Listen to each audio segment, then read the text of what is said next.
Sejam todos muito bem-vindos a mais um Condomínio em Pauta. No programa de hoje falaremos sobre os maiores problemas jurídicos dentro dos condomínios. Isso mesmo, problemas jurídicos, uma dor de cabeça enorme. Como evitá-los, quais eles são e como também lidar com eles. Bom, temos dois convidados especiais, vem comigo.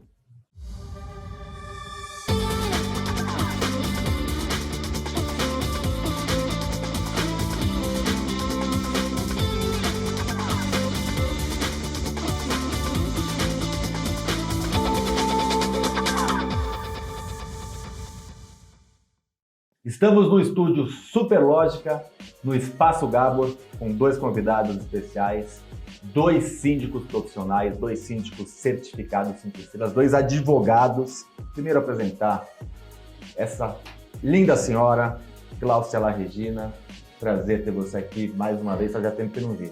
É verdade, prazer todo meu estar de volta aqui com vocês. Prazer é nosso. E Elvis Branco, que não vou falar que tá bonito, né? Mas que tá com uma barba um pouco tanto diferente. É uma marca, na verdade, né? Agora ninguém te esquece. Ninguém. Prazer ter você aqui novamente. Prazer é meu, mais uma vez. Obrigado pela oportunidade. Já agradecer aos nossos patrocinadores, Repinte, especialista em restauração predial, síndico 5 estrelas, certificado que muda a vida do síndico e garante para o contratante o conhecimento do síndico profissional, síndico capaz de fazer uma boa gestão, Síndico Legal, portal de leis e gestão condominial e Gabor, o melhor curso, a melhor formação de síndico profissional do Brasil. Gláucia, Diga. quais são os maiores problemas jurídicos dentro dos condomínios? Olha, acho que para começar são as convenções que são mal redigidas. Falei isso ontem em sala de aula, mas fala, vamos lá. E eu não te ouvi. Ou as convenções que estão desatualizadas. Então, começa por aí. Já cria muita confusão, muita dúvida, e o síndico começa a ficar inseguro, porque ele não sabe o que ele faz. Por exemplo, destituição de síndico, né? Existia um código anterior que era de 2/3 para aprovação na Assembleia, agora é 50. Convenção desatualizada. E aí, o que faz? É 50 ou 2/3? Aí, o que acontece? A doutrina se divide. Uhum. Não, uns dizem não, 50%, porque tem que seguir o Código Civil. Outros dizem não, de jeito nenhum. Por quê? Esta decisão de 2/3, essa convenção, ela está preservando o condomínio, porque pode a mais, mas não pode a menos. E aí fica uma celeuma. Essa eterna discussão. Uma eterna discussão. Quando é a mais, pode regular para mais, não poderia regular para menos. E aí Isso. Alguns entendem que não, que tem que seguir ali o Código Civil. E o pior não é o entendimento dos advogados, que às vezes são diferentes. O pior é que muitas vezes um juiz julga de maneira diferente, né? Exatamente. Então a gente fica assim, numa balbúrdia, vamos dizer assim, né? É super complicado. Então, principalmente, o primeiro ponto, convenção bem redigida. Se não tiver bem redigida, modifica. E convenção atualizada. Então, quem ainda não atualizou a convenção, contrata um advogado, né, que a assessoria jurídica é super importante, e ele vai atualizar a convenção, de acordo com o novo Código Civil. Que vale a pena ressaltar que a gente teve duas alterações na lei que facilitam. Uma é a Assembleia Virtual, né? Uhum. E a outra é a Assembleia em aberto, permanente, aliás, que você pode convocar outras para até atingir o quórum. Então, facilitou um pouco aí essa missão de troca de convenção necessária com 2/3. Elvis, você já pegou muita convenção ruim? Muita não. Na verdade, acho que teve somente 2 condomínios, né, que nós tivemos um problema com divergência de entendimentos por conta do que constava na própria convenção, um que constava no atual Código Civil. Mas a atualização que a gente conseguiu fazer, de fato, não foi tão dificultosa, até porque a gente teve, de forma bem auxiliativa, o conselho atuando junto com o síndico.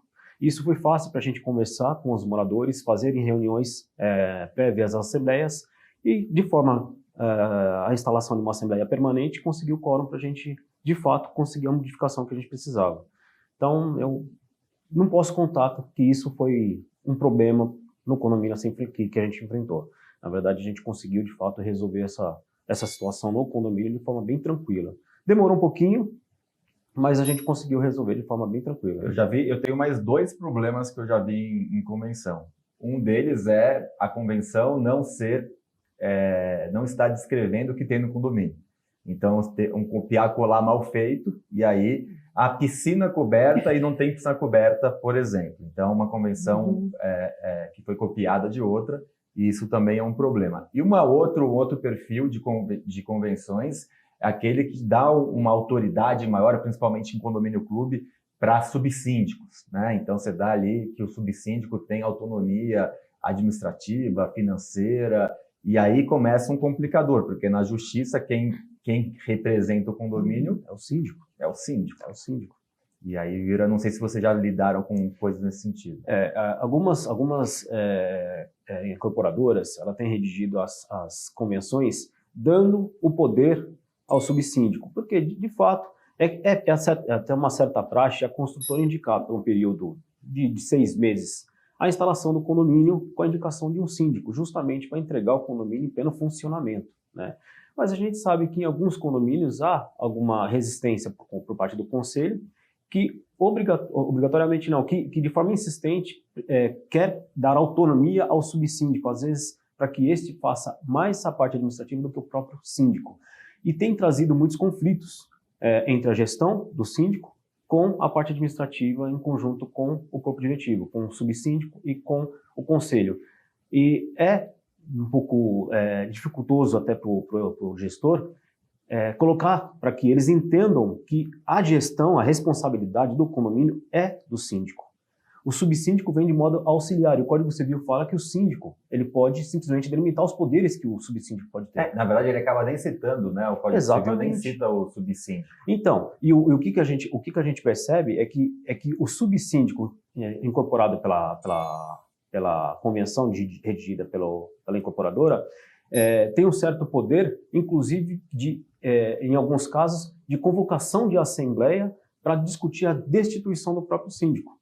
Então a gente vê uma certa incoerência na questão administrativa, porque a gestão que a lei traz, dando poderes administrativos para o síndico fazer a gestão, em contrapartida a gente vê uma certa uma incoerência na própria convenção, onde o corpo diretivo, através do subsíndico, acaba sobressaindo o seu poder perante a própria gestão do síndico. Segredo, atualizar a convenção. Atualizar. Totalmente. E essa questão do subsíndico é muito complicada. Existe um condomínio em São Paulo, eles são 6 torres, eles têm uma praça enorme.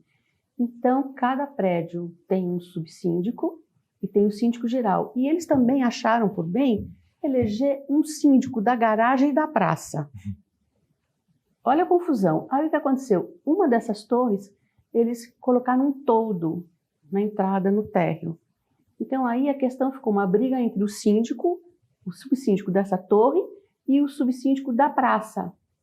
Quem é que ia resolver isso? E tem um síndico geral. Bom, vira uma salada mista, né? Ninguém sabe quem compete fazer o quê, de quem é a responsabilidade do quê. Então, assim, é muito complicado. Eu acho que essas funções têm que estar bem definidas e têm que ser feitas de acordo com o Código Civil. Não tem que ficar inventando. E vamos adequar o Código Civil, a convenção ao Código Civil. Já deixou seu like? Não? Então deixa, não custa nada. Um clique, para a gente é muito importante. Aumenta a relevância do nosso canal. Nós já estamos com mais de 1.900 vídeos à disposição de vocês. São mais de 10 programas semanais. E a gente está sempre alimentando vocês gratuitamente. O único preço é deixar seu like. E aí, compartilhar também, faz um comentário, nos ajude a disseminar informação de qualidade. Estamos também nas principais plataformas de podcast. Lá estamos com os nomes de cada programa. O meu é o Condomínio em Pauta. Você assiste o Bloco 1 e o Bloco 2 lá também. E um extra contando cases, os nossos convidados contando os cases. Elvis, mais um. Número 2 aí, mais um problema. Um problema que veio, né, de forma bem definida aí, veio junto com a pandemia, né? Acho que foram 2 pontos aí. A questão da inadimplência, né, que trouxe sérios problemas aos condôminos e, logicamente, ao condomínio, e a questão daquele morador que acabou fazendo o home office. e se deparando com excesso de barulhos e atrapalhando as próprias reuniões. De fato, a gente teve a pandemia a partir de 2020 e muitos moradores ainda continuaram fazendo seus trabalhos de forma híbrida ou ainda, na maioria, da forma no home office. E, obviamente, tem os moradores que querem usufruir o condomínio da forma como lhe bem tem o direito e acaba causando excessos de barulhos. Então, a gente hoje tem sérias reclamações com barulhos, animais, né, obras, obviamente, né, e isso traz a figura do síndico para que a gente intermedie isso da melhor forma possível. É fato que o morador ele tem direito de usar e gozar da sua unidade de acordo com o que a lei permite, de acordo com o que a convenção permite, de acordo com o que o regulamento interno permite. Mas ele precisa ter a consciência de que o excesso é prejudicial, inclusive aquele morador que está fazendo a reunião online dele, e prejudicial até por conta do que não permite a própria lei do silêncio hoje que vigora em São Paulo. Então a gente tem o excesso de barulho durante o dia, o excesso de barulho durante a noite e, lógico, o desrespeito a partir das 22 horas ao silêncio absoluto até o dia seguinte. Esse é um dos pontos. Deixa eu já trazer a Gláucia para essa conversa. A Gláucia, é difícil porque a gente sempre, em condomínios residenciais, colocou que as obras, reformas deveriam ser feitas dentro do horário comercial, porque, teoricamente, as pessoas estavam externas trabalhando. Com a pandemia, muito mais gente começou a fazer home office. E aí é um problema, porque você imagina você fazendo home office, tendo que fazer reuniões com seus clientes, e o apartamento de cima passar por 2 meses de obra, por exemplo, 2 semanas de obra. Complicou, né? Complicou muito, muito. Eu tenho um condomínio que eu recebo reclamações diárias, até numa obra, enfim, a pessoa precisa fazer uma reforma, né? Precisa fazer uma adequação lá, enfim, da unidade dela. E a outra de baixo reclama todos os dias. Bom, não tem o que fazer. Você acredita que nesses pontos a mediação, a conversa é o único caminho? Porque o que você vai fazer? A pessoa tem que fazer, ela tem direito de fazer uma reforma, uma obra. E muitas vezes ela precisa fazer. Ela teve um vazamento, ela precisa quebrar o banheiro porque um cano estourou, ela tem que quebrar, né? Então, assim, o que a gente faz? Eu converso, como ela trabalha, essa pessoa trabalha algumas horas em casa, algumas horas fora. Então, o que eu consegui fazer? Conversar com o arquiteta responsável pelo projeto, que está tocando a obra, para elas se conversarem. Então, o dia que ela precisaria fazer uma reunião online, para eles não quebrarem, para fazer outro tipo de serviço. Então, a gente conseguiu montar um cronograma, mais ou menos, entendeu? Que não prejudicasse, não atrasasse a obra e que a outra pessoa de baixo pudesse trabalhar. Mas foi difícil, viu? E mesmo assim, eu tenho recebido reclamações. É uma coisa que a gente costumou, até por questão de informação aos demais moradores, é que quando a gente recebe a comunicação de um pedido de obra, a gente faz a conferência dos documentos obrigatórios, inclusive a RT e a RT, e aí comunica aos vizinhos próximos sobre aquela unidade que se entrará em obra em determinado período até determinado período. Isso já minimiza, né, o impacto surpresa que um vizinho de baixo, do lado de cima, vai ter com a obra que vai ser inicializada, né? Sabe o que ajuda também? Desculpa te interromper. Eu sempre digo o seguinte, olha, compra uma caixinha de brigadeiros, um bombom, alguma coisa. A política da boa vizinhança. E manda para cada unidade dizendo assim, olha, vocês me desculpem, né? A partir do dia tal, entraremos em obra, vai ter transtorno, vai ter barulho, vai ter sujeira, então eu espero, né? Simples, com essa atitude, não quero minimizar, mas só dizer que eu sinto muito pelos transtornos causados, ponto. Uma caixinha de doces, alguma coisa assim. Daí a pessoa de baixo, do lado, já vai ver aquilo com outros olhos.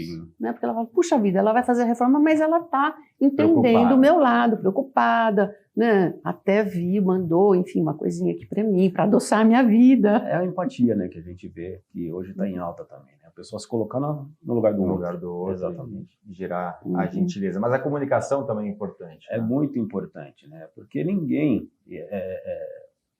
espera ser pego de surpresa por algum incômodo que seja. Então, por exemplo, no caso de uma obra, se um vizinho for comunicado de que determinada obra vai iniciar próxima à sua unidade, ele vai já se preparar para isso, ele sabe que aquele vizinho que vai iniciar a obra, ele está regular, que está dentro do direito dele. É lógico que nos excessos a gente vem conversar e aí intermediar, né, os dois lados, um pela compreensão da necessidade do outro, o outro pela necessidade de determinados barulhos que estão sendo incomodados naquele que está precisando fazer uma reunião. Então a conversa hoje é tida como principal resolutor de todos esses problemas. Ele falou de inadimplência. Eu quero falar de inadimplência, entrar nesse ponto que acho que sempre foi um grande problema e a gente tem uma economia, né, que flutua, então volátil demais. Volátil, então a gente vai ter sempre problemas de inadimplência. Mas temos outros jurídicos, que vão falar sobre a inadimplência e sobre esses outros problemas jurídicos no segundo bloco. Tomem uma água, respirem e vocês terão esses assuntos e muito mais na sexta-feira. Até lá!